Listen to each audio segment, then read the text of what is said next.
Bonjour à tous, c'est Toyslayer. J'avais envie de vous présenter un livre qui pourrait vous intéresser si vous êtes fan de l'univers de Dragon Quest. Il s'agit du livre s'intitulant Dragon Quest 25e anniversaire Encyclopedia of Monsters. Alors qu'est-ce que c'est que ce livre? On pourrait croire à première vue qu'il s'agit d'un guidebook pour un des jeux Dragon Quest ou encore d'un artbook. Il n'en est rien. Il s'agit en fait d'un livre qui regroupe tout le bestiaire de l'univers Dragon Quest. Alors le bestiaire de l'univers Dragon Quest, comme tout le monde le sait, il est énorme. C'est presque équivalent au bestiaire de l'univers Pokémon par exemple.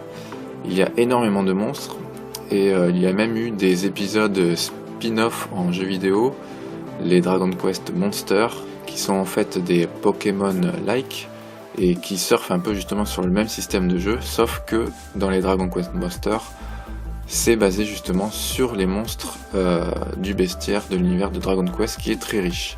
Je le rappelle, aussi bien les personnages que les monstres sont designés par Akira Toriyama, le papa de Dragon Ball. C'est pour ça que si vous regardez bien la couverture du livre, si vous connaissez pas du tout Dragon Quest, vous allez retrouver de fortes ressemblances entre le design de Dragon Quest, Dragon Ball ou encore Dr. Slump. C'est normal vu qu'ils ont le même créateur, Akira Toriyama. Donc je vous propose de regarder tout de suite ce bouquin en détail qui est, vous allez voir, assez sympa. En fait il est sorti il y a 5 ans pour le 25e anniversaire de Dragon Quest. Donc je vous montre en plus gros plan la couverture du bouquin, un bouquin Square Enix estampillé 25e anniversaire de Dragon Quest. Ici on a une couverture un peu spéciale avec un slime au milieu et plein d'autres monstres autour. Le titre du bouquin, un petit bandeau, et vous allez voir le fourreau est assez original puisque lorsqu'on le retire, vous voyez que c'est un fourreau troué. Lorsqu'on regarde à l'intérieur des trous en forme de slime dans le fourreau, on voit au fond, on devine le regard et le sourire des slimes. C'est assez original, je trouve ça assez sympa à regarder. Hop, le derrière la couverture, on a un slime en pixel art avec quelques textes explicatifs sur le livre. Et enfin, quand on a retiré le fourreau, on a au centre de la couverture un roi slime et tout autour plein de monstres marquants de l'univers Dragon Quest.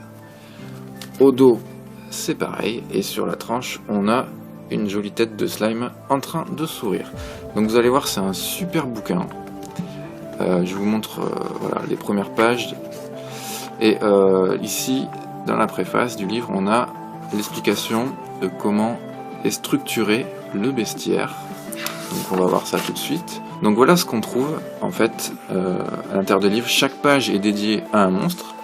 Donc en première page évidemment on retrouve le monstre emblématique de Dragon Quest, le slime.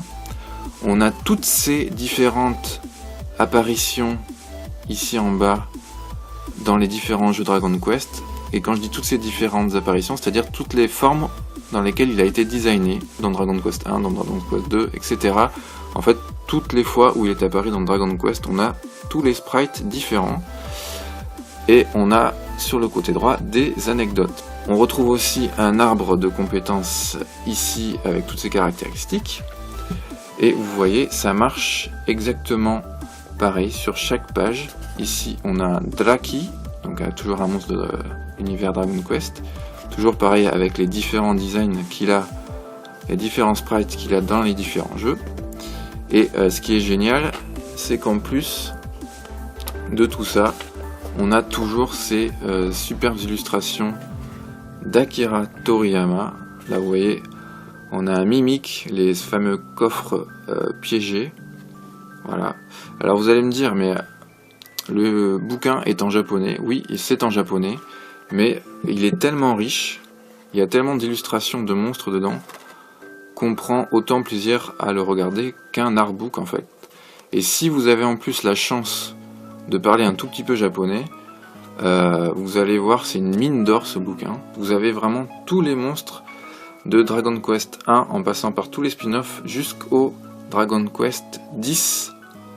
Et vous avez même une rubrique à la fin, une rubrique boss avec tous les différents boss qu'il y a dans l'univers de Dragon Quest. Je vais pas vous montrer tous les boss pour pas vous spoiler si vous n'avez pas fait les différents Dragon Quest, mais vous l'avez compris, ce bouquin-là, l'encyclopédie des monstres pour le 25e anniversaire de Dragon Quest, c'est vraiment une petite tuerie. Franchement, je vous le conseille grandement.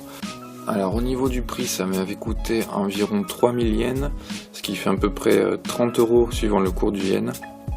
Donc je pense qu'en passant par l'import via eBay par exemple, il faudra compter un petit peu plus avec les frais de port.